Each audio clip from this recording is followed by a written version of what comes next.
Another issue which you did not mention, Mr. Leader, is immigration. As you know, this issue passed very handily through the United States Senate on a vote of 68 to 32, and I'm very hopeful that we could move this legislation. I think the Senate bill or a variation of the Senate bill would pass. We've introduced an alternative in which we have Republican co-sponsorship, as the gentleman knows, H.R. 15, which is a comprehensive immigration bill which incorporates the security provision that was adopted unanimously in this House by the Republican-led Homeland Security Committee. So we believe it has bipartisan components to it, and the balance of the bill had bipartisan support in the United States Senate. The gentleman knows you passed a number of bills out of your committees. One of them, and they were passed, of course, with partisan votes. We do not believe these bills are bills that we would support, but we're wondering whether any of them are going to be brought to the floor. H.R. 2278, which says Strengthen and Fortify Enforcement Act, which allows the state and local authorities to enforce federal immigration laws. As you know, we think that's bad policy, but it did come out of the Republican-headed committee in the Judiciary Committee. I'm wondering whether that might be brought to the floor, Mr. Leader. I yield to my friend. Madam Speaker, I'd say the gentleman, I think he does know, we've had the discussion before about the majority's position on the Senate bill. We don't support the Senate bill, and the Speaker, I think, spoke out on that this week.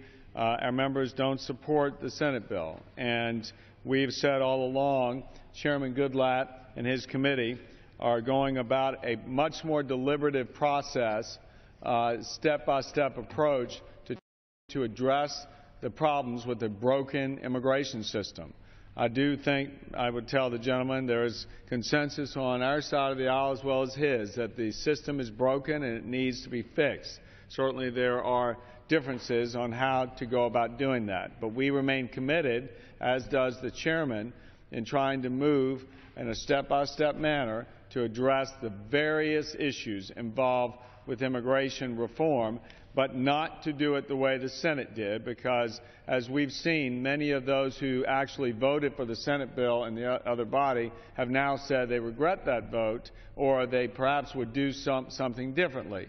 And I guess it's up to the House to try and address it in a way much more deliberately to try and fix the problems that exist so we don't see them happen again.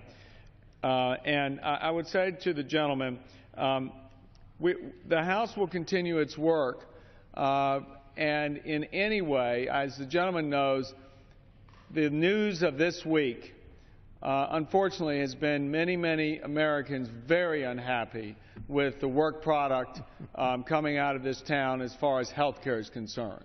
And I would posit to the gentleman that a bill like Obamacare or a bill like the Senate immigration bill produces the kinds of impact and effect that we're seeing this week and last week and the prior. We don't want to commit that same mistake. We want to be smarter about it. As the gentleman knows, our committees are hard at work in trying to identify how we can help people in their health care right now, since they're facing the very real prospects of not having the health care insurance and plan that they like, contrary to the promises that were made when that comprehensive bill was passed back several years ago. In the same way, the Senate bill, the immigration bill, was passed with not a lot of focus on the detail.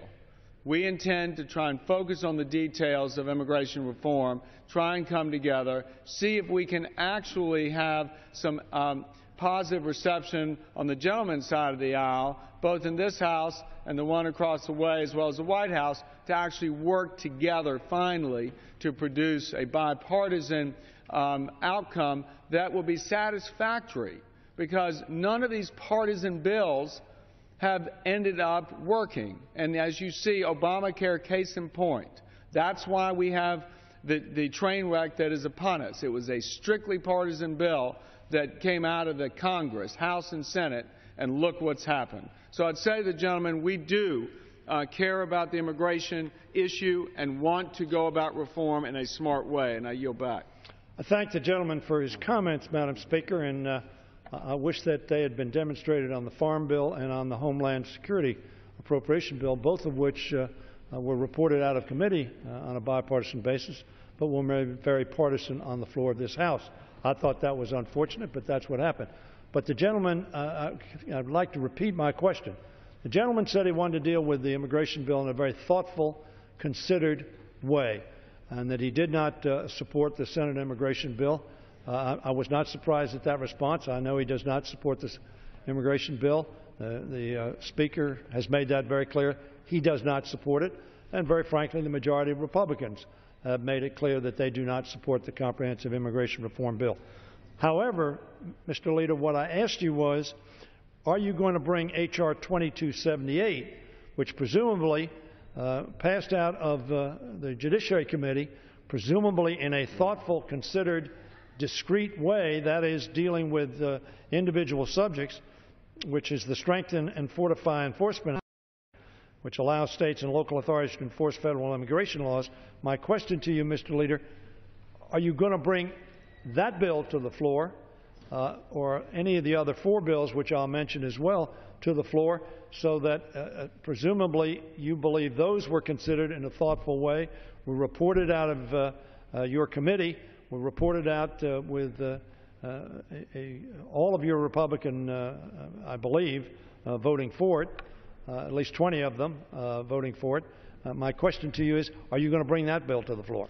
I yield to my friend. You know, I would say to the gentleman, Madam Speaker, that's certainly under consideration as to the timing of when we bring that bill to the floor.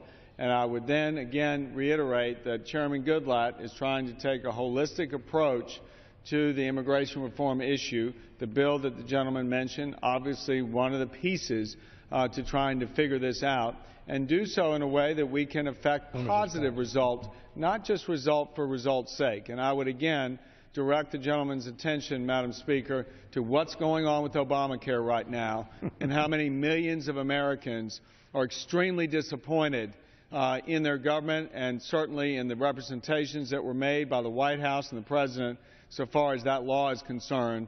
I don't think that we ought to be engaging in those kind of commitments when you can't deliver. So again, we want to be working together, want to be deliberative about this process, and hopefully we can move forward in a way that is expeditious and thoughtful. I yield back. I thank you, the Leader. I said I wanted to mention the other bills because we understand, A, you'd like to talk about health care without focusing on anything else. I get that. We have a disagreement. We'll see whether the American people believe that making sure that affordable health care is available to all Americans is something they're for, or whether they're against. We'll see on that. That issue was joined in the last election.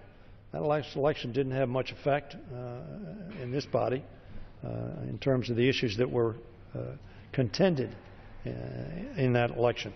But let me ask you about H.R. 2132, which is Supplying Knowledge-Based Immigrants and Lifting Levels of STEM Visas Act. As the gentleman knows, a lot of people very interested in this issue. This would eliminate the diversity visa program and transfer 55,000 green cards available under that program to a new STEM program that employers can use to hire foreign workers with advanced STEM degrees, master's degrees, Ph.Ds., etc., from universities. It was being marked up and I understand passed out 20-14, again with a overwhelming Republican vote, if not unanimous vote. Again, the gentleman indicates that we want to consider the immigration issue on a thoughtful, discrete, that is, as the Speaker has said, bill by bill. Is there any expectation that the gentleman has that that bill will be brought to the floor before we adjourn for the year? And I yield to my friend. Madam Speaker, I'd say to the gentleman, if he recalls in the not-too-distant past, it was his side that opposed that bill when it was brought to the floor. So my response will be the same. We want to bring bills together. We can work in a cooperative fashion to effect a result. And unfortunately, as the minority opposed stapling green cards to diplomas on that bill that was brought in the past. We're trying to figure out a way where we can bring something forward, actually get it across the finish line with the other body. So I yield back. I think the leader knows, and I know, he has 218 votes on his side of the floor. Matter of fact, he has substantially more than that. If this bill is so good, if the last bill was so good, bring it to the floor and pass it. That's what your Speaker says you want to do. You want to pass bills item by item. But what is happening is you're passing bills out of committee, and they languish there. Just as the Farm Bill, to which the gentleman referred in the early part of our discussion, languished in the last Congress and was not reported to the floor. Madam Speaker, would the gentleman yield? Certainly. I would just say to the gentleman, the purpose is not just to make sure that a vote occurs and then nothing happens. The purpose is to pass bills and then allow for the bicameral effort to get a result. That's the frustration. And if the gentleman would also note, on the Farm Bill, we actually have a conference committee ongoing now. And so the reason we employed the process we did was to get in a position that we could actually get a result, not just say we did something and fail to deliver for the people. So I would say to the gentleman again, these bills that he's bringing up all fit into a larger puzzle. We need some indication from the White House and from the majority in the Senate that they'll actually work with us. Because given the track record that this administration has amassed since 2009, there's not a lot of indication they're willing to work together.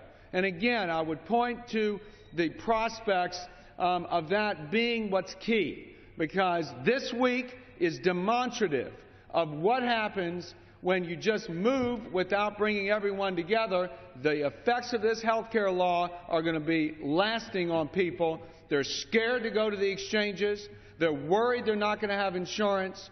This is the impact and result of passing laws by just one body with expecting the other body to just go along. We can't do that now because we are two separate bodies, and we need the White House and the Senate to cooperate with the majority in the House. I yield back. I thank the gentleman for that point. He passed a Homeland Security bill he knew the Senate wasn't for. He passed appropriation bills he knew the Senate wasn't for.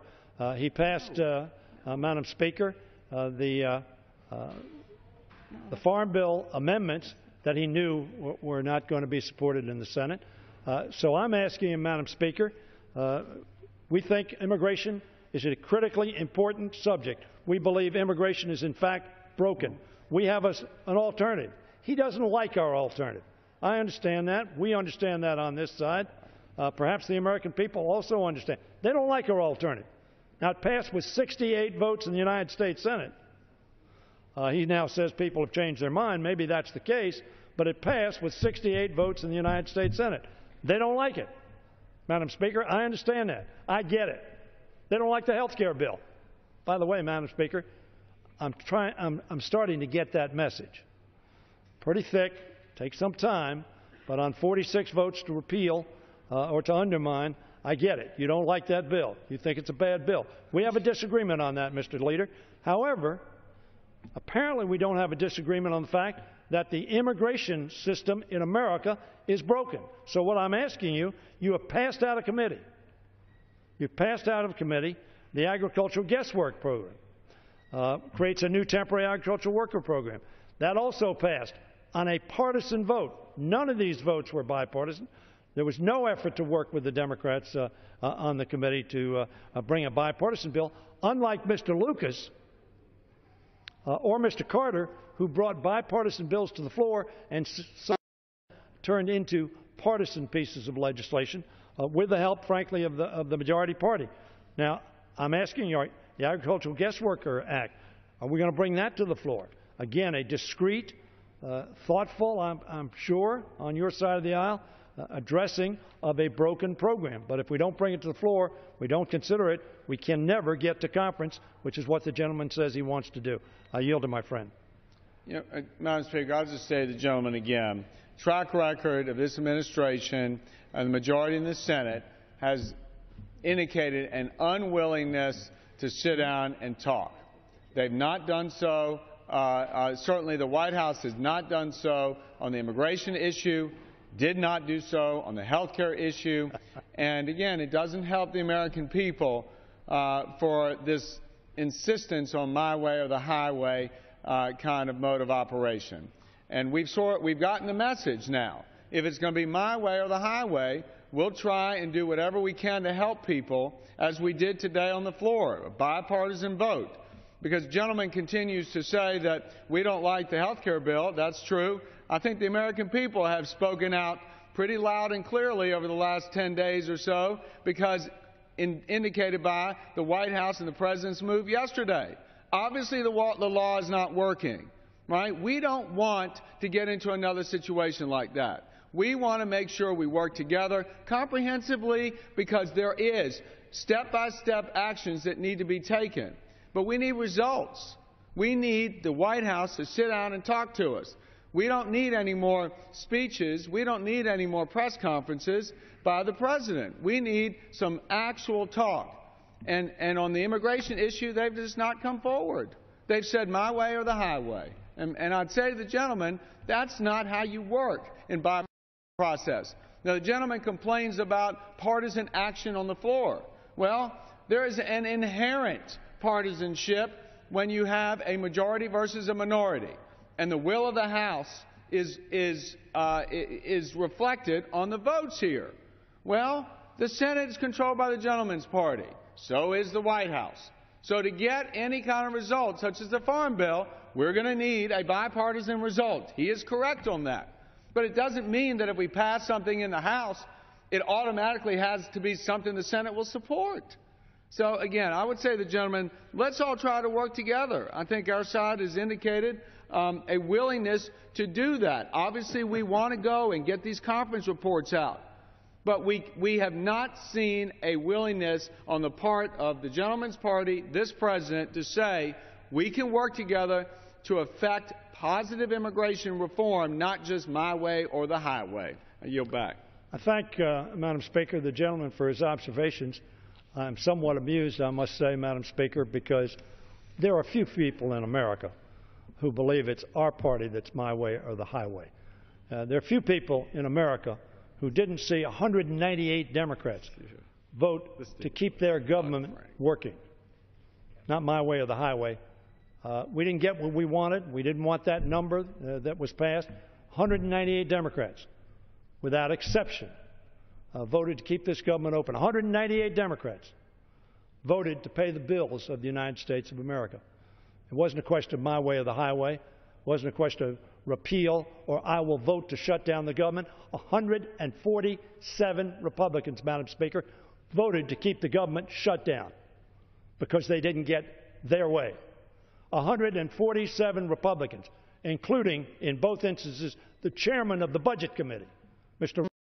voted to not pay the bills of the United States of America. 147. And they voted against the Majority Leader's advice and against the Speaker's advice. That's a problem. I agree with that. It's a problem. But no matter how much, Madam Speaker, the Majority Leader says it's the President and the United States Senate that are under money, in fact, the United States Senate has been passing time after time after time bipartisan bills and sent them to the House, where they have languished or been opposed. And finally, they were supported. That was true in the Violence Against Women Act. It was true on a bill that the Speaker, the Majority Leader, and I were for, Madam Speaker, and that is for giving Sandy relief. He couldn't get more than 25% of his party to support that. All I'm saying is, if immigration is a problem, and we all say it is, and you think it needs to be dealt with in a discrete way, and you've passed bills out, why don't you bring them to the floor? H.R. 1772, the Legal Workforce Act, makes E-Verify immigration status programs for prospective employees mandatory. Again, I presume that this is one of Mr. Goodlatte's thoughtful, considered steps to fix a broken immigration system. All I'm asking is, now for the fourth time, will you bring one or more of these bills to the floor We may not be for them, but at least they put, as the gentleman keeps saying, a bill before the House so the House can work its will. And frankly, if they're defeated, then it would be incumbent upon us to move in a different direction. But if they're just sitting there without consideration by the House, without the ability of the House to work its will, then it continues to cause inaction on a subject that all of us have expressed needs action. If the gentleman wants to quote, respond to that, I'll yield. If not, I'll go on to another subject. You want to go on to another subject?